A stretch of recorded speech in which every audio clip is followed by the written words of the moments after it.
Bonjour.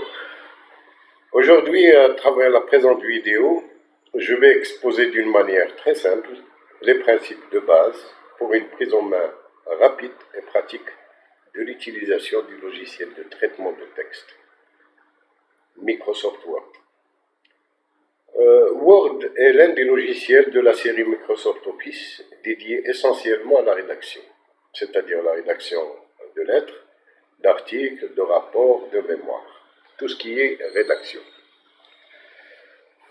Et par là, donc, c'est un outil dont chacun aura besoin à un moment ou à un autre, notamment pour les particuliers, pour rédiger des lettres, pour les étudiants, pour établir leur mémoire ou leur thèse, ou même écrire leurs cours, pour les chercheurs d'emploi, pour l'établissement de leurs demandes, de leur CV, pour les employés, dans le cadre de leurs activités professionnelles.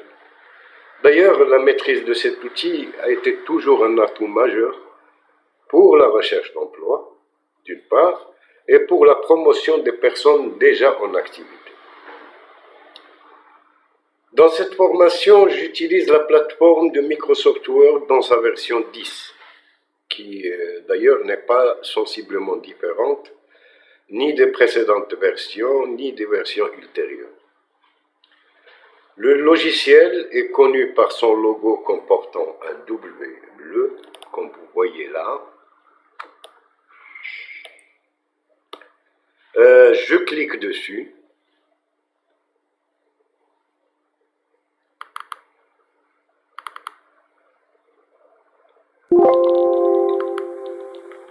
L'interface se présente sous cette forme, un ensemble de commandes et un nouveau document qui prend, pour la première fois, il prend le nom de document 1, comme vous voyez là.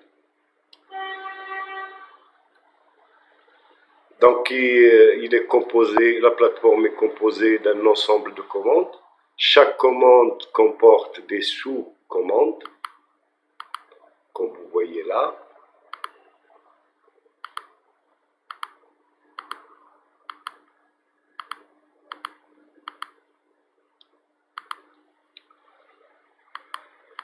Donc on va commencer d'abord à créer un document. Donc le document, par défaut, il a été créé avec le nom document numéro 1, il est vide. On commence à écrire. Je vais utiliser une astuce pour mettre quelques paragraphes. Pour continuer la démonstration, ces astuces seront présentées dans une autre vidéo dédiée aux astuces. Donc, c'est une astuce, on met une commande égale rand, nombre de paragraphes, je mets 2, nombre de phrases, je mets 4, et ça va générer deux paragraphes avec plus ou moins 5 phrases. Donc c'est une astuce qui est mise à la disposition justement pour les démonstrations. Bon, je crée un document justement pour commencer à voir les sous-commandes de le bouton fichier ou la commande fichier. Donc j'ai créé ce document, je l'enregistre. La première sous-commande, c'est enregistré. Donc il va me donner directement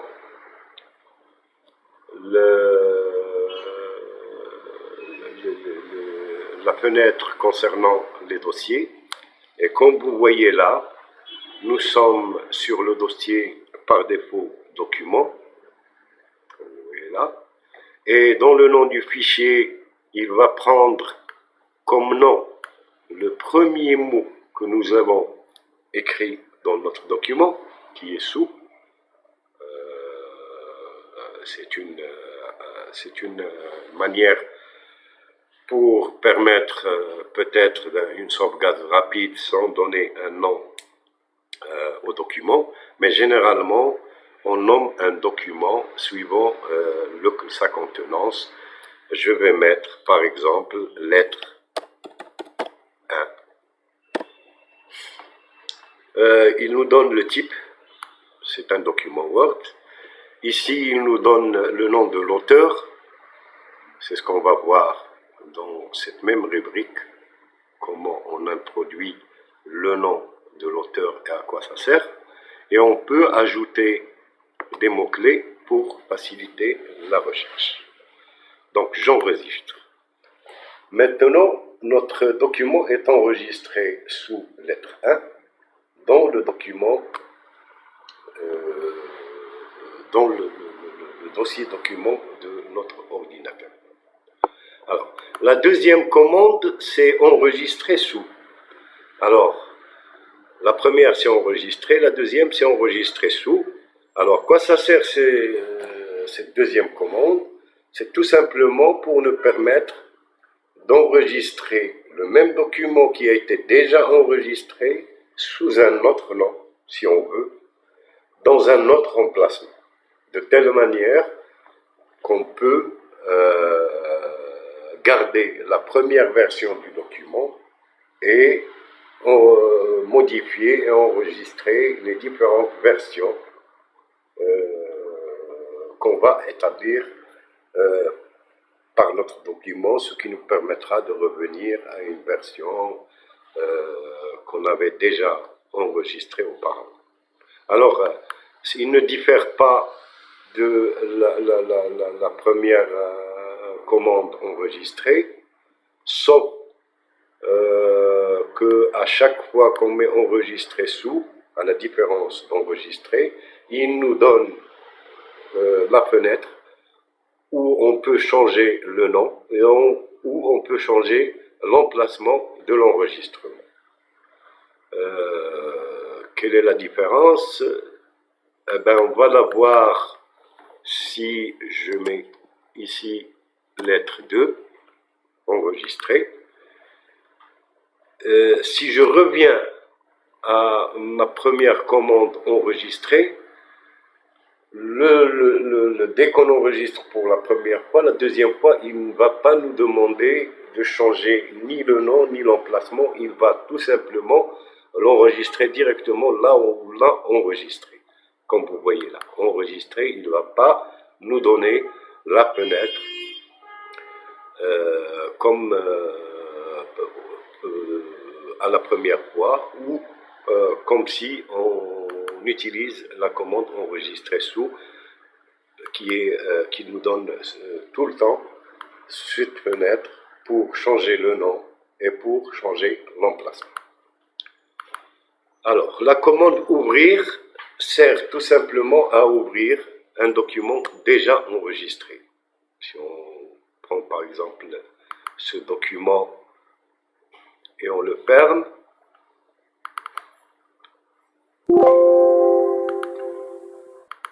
avec le fichier ouvrir, il va nous donner l'ensemble des documents que nous avons sur notre disque et on choisit celui qu'on veut ouvrir et on l'ouvre. Alors, la commande fermer, c'est justement pour fermer le document. Comme la même fonction avec la croix sur la droite, en haut. Donc, on peut soit fermer par cette croix, soit fermer par la commande. La commande d'information, il nous donne accès à certaines fonctions, comme par exemple l'autorisation, c'est-à-dire qu'on peut protéger notre document, lui donner un mot de passe pour que les autres ne peuvent pas l'ouvrir. Vous n'aurez accès qu'après l'introduction d'un mot de passe. Il y a d'autres commandes que je ne vais pas aborder pour le moment, Et comme j'ai dit tout à l'heure, on va s'attarder sur les commandes les plus usuelles qui nous permettent de passer directement à l'exploitation de ce logiciel. Alors, la commande récent, il nous donne tous les documents qu'on avait ouverts ces derniers temps, dans les 2, 3 jours, 4 jours qui sont passés ou le mois passé. Nouveau, c'est pour créer un nouveau document. Alors là, il nous donne le choix entre un document vierge ou bien des documents d'exemple établis par Microsoft. Imprimer, ça nous permet d'imprimer notre document. Donc nous avons dans cet onglet la commande imprimer. Si on appuie dessus, le document va s'imprimer.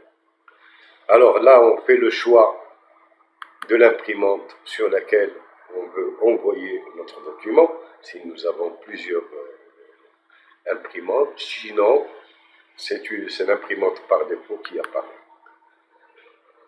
Et ensuite, il y a les paramètres d'impression.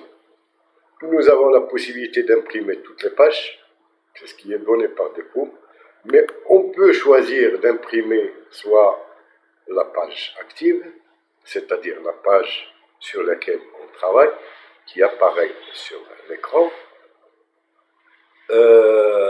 ou imprimer une sélection, si on sélectionne une partie du document, comme l'exemple que vous voyez, et je mets imprimer, il va me donner accès à cette rubrique imprimer la sélection, et là si j'appuie, il ne va imprimer que la partie que j'ai sélectionnée.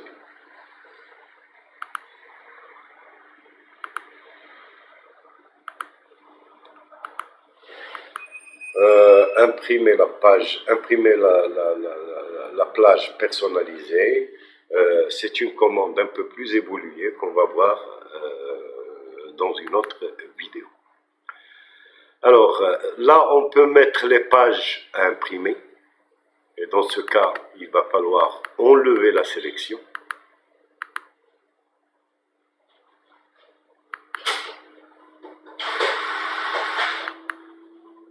On imprime les pages sélectionnées, on rentre le numéro de la page, si on a plusieurs pages, on peut imprimer la page 1, 2, 3 ou 4 ou la dernière, etc. L'impression recto verso, ça nous permet d'imprimer et d'économiser sur le papier, et la procédure est très simple. Quand on met impression recto verso, il va nous imprimer d'abord les pages avec les chiffres impairs, c'est-à-dire 1, 3, 5, 7, 9, etc. De telle sorte qu'on prend tout ce qui a été imprimé, on le remet à l'imprimante, et il va nous imprimer sur l'autre face les pages paires, 2, 4, 6, 8, 10, de telle manière qu'on aura dans chaque page, dans une face les pages paires et dans l'autre face les pages impaires. Assembler, ça nous permet d'imprimer soit de la page 1 à la dernière page, soit de la dernière page à la page 1. Orientation, c'est tout simplement pour orienter le texte sur la page. On peut imprimer sur l'orientation portrait, c'est généralement ce qui se fait pour les lettres et pour les rapports et tous les documents, mais des fois on aura besoin d'imprimer des tableaux en paysage. Donc si je mets paysage, vous voyez là l'orientation de la page, et il va s'imprimer de cette manière en largeur au lieu de portrait. Là, c'est le choix du papier. Alors là, par défaut, il nous donne le format de papier A4 qui est généralement le format utilisé, mais on peut être amené à imprimer sur d'autres formats de pages comme la page, le format A5 ou les enveloppes, les étiquettes, etc. qui ont une autre dimension. Donc on peut régler là la dimension du papier sur lequel notre impression sera sortie. Alors la rubrique marge, ça nous permet de donner de la marge à notre document. Bon, si on prend le document actuel et que j'essaie de changer un peu la marge, regardez sur l'exemple, les marges vont changer. Si je prends cette marge, vous voyez que la marge en haut, elle a été réduite, la marge gauche et la marge droite. Si je prends cette marge, il va réduire, il va augmenter la marge de haut, la marge de gauche et la marge de droite. Et je peux même mettre des marges personnalisées, c'est-à-dire préciser le haut, la gauche et la droite. Le bas aussi, c'est pour permettre un peu de maîtriser la forme de la sortie du texte sur le papier pour des besoins peut-être de relire ou bien pour des besoins de laisser l'espace pour mettre des notes, etc. Cette commande permet d'imprimer soit le document, la page, une page par feuille. On peut imprimer 2 pages par feuille. Si je mets cette commande, il va nous imprimer, si on avait 2 pages, il va imprimer 2 pages par feuille. Et là, on a le bouton mise en page, ce qui nous permet un peu de faire tout ce qu'on avait fait là, d'après les principales commandes, peuvent être manipulées dans cette mise en page, comme vous voyez là, régler les marges, l'orientation, afficher les pages, papier, le type de papier, la dimension du papier, etc., la disposition, début de la sélection, etc., etc. Donc c'est riche en commandes et riche en possibilité de maîtriser notre document.